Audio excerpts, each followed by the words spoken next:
We've got breaking news here on CBS Sports HQ. The Arizona Cardinals will be keeping coach Kliff Kingsbury and general manager Steve Keim around for the foreseeable future. The team announcing the extensions for both of them through 2027.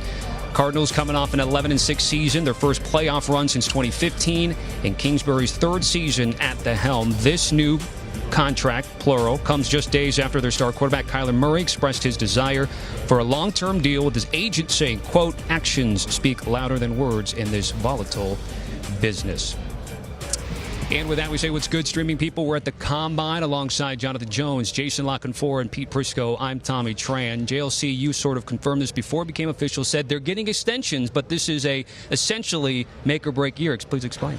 Well, I mean, look, Kliff Kingsbury had one guaranteed year left on his contract and then an option year, so they've tacked 3 years onto that.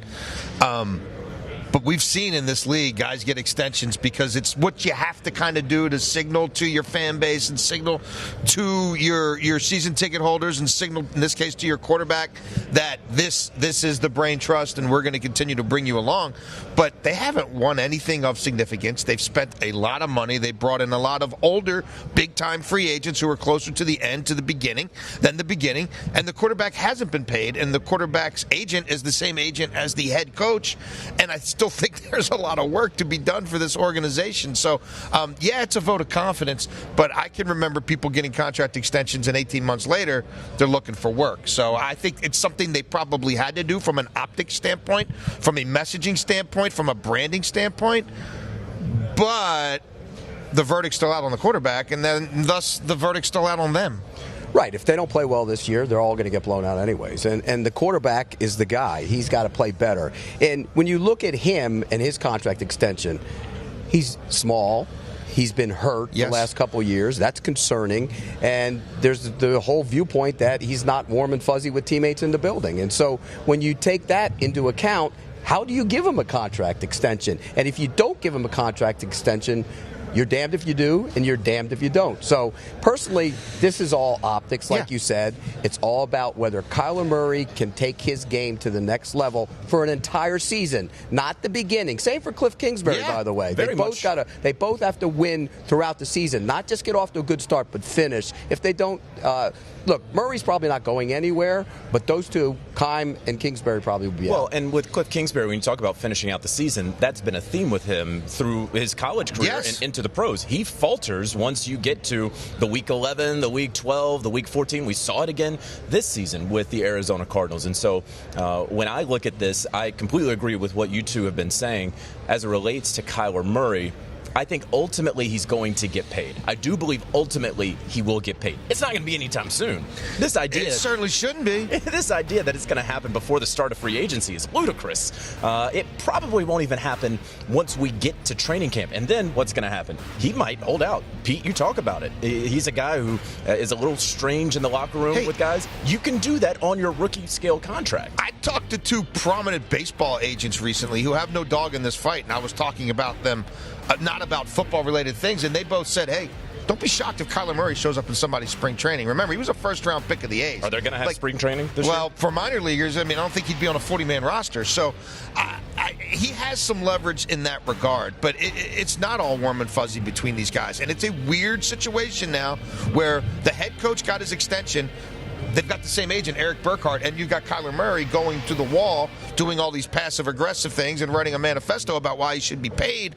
That's a little odd. I spoke to someone last night who negotiates contracts for a living who said, if I was the Cardinals, I wouldn't pick up the fifth-year option and make him play this year. And then if he does well, go look at the projected franchise tag. It might not be that much different than the fifth-year option, except you don't lock in that salary a year before, not knowing his durability. Remember, these aren't just guaranteed anymore just for injury. It's skill cap But they're going to pick up their They will. Of course you they could will. play some games But there if you here's wanted the other to. side of it. If you don't have Kyler Murray, You're in the same boat with all these other guys down here looking for a quarterback, and look what's out there. There's nothing out there. It's a terrible year to be looking for a quarterback.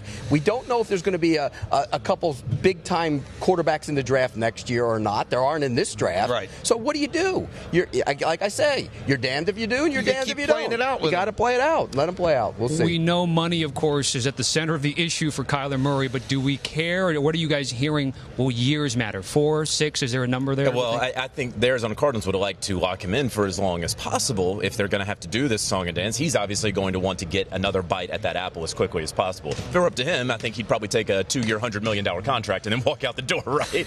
That's obviously, that's not going to happen. They if they ultimately are going to have to fork over $250 million like Josh Allen, they would like it to be a 6-year deal. But is he going to want something closer to a Dak Prescott, a 4-year, $160 million deal? And frankly, no matter what the length is, these contracts, if you're good enough at quarterback, they get ripped up after 3 years anyway.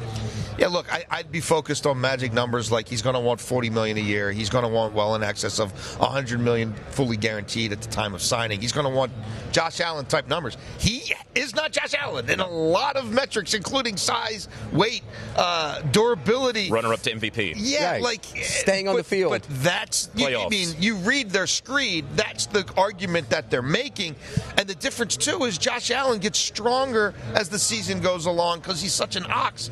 Kyler Murray and Kliff Kingsbury have faded. The scheme has faded. The quarterback performance has faded, and they haven't won any big games. Wow, so they get contract extensions, and we're over here just absolutely shoveling dirt on how's the play? Yeah, I mean... Well, if you looked at it right now, they're the third team in that division. I would agree.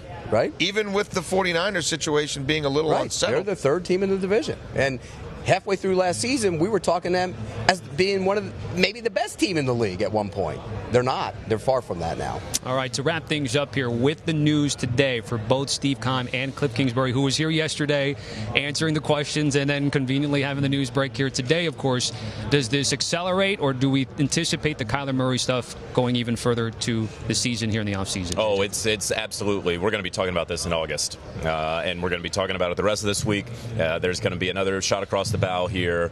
We're going to get to camp there in late July. I will not at all be surprised if he doesn't show up without a contract, and then it's going to become another sort of public leverage play, and they're already trying to use whatever leverage they have, getting the fan support with that thesis that was sent out a couple of days ago in 7-point font. It's ultimately not going to matter. The Cardinals are either going to, as Pete is saying, they're either going to bite the bullet or they're going to play hardball with him. Yeah, look, if this was easy peasy, you wouldn't have the manifesto. You'd have a Kyler Murray announcement with a Kliff Kingsbury announcement because it's the same agent doing the negotiations. So trust me, there is a difference of opinion on the evaluation, and I'm not sure that's going to change anytime soon, well, like JJ said. Here's the thing that has to happen. Kyler Murray has to show that he is a different guy with that organization. If he goes in there and acts that way and plays really well, they're going to gladly give him a new contract. But it's all on him. It's up to him. And, oh, by the way, stay on the field. 2 years ago, Bucks in Tampa. This year, Rams in L.A. Where's the Super Bowl next year? Glendale. And I don't think the Cardinals are going to be in it. I would not put money on that. All right. Our guys, thank you very much. Much more coming up here from Indianapolis, including the prospects. We've had interviews, but, of course, the breaking news with the Arizona Cardinals, delivering it for you here today. Do you want a sports network that delivers everything that matters about the game? The highlights, the picks, the instant analysis, no yelling, no fake debates, no politics. Hit the subscribe button and never miss a moment.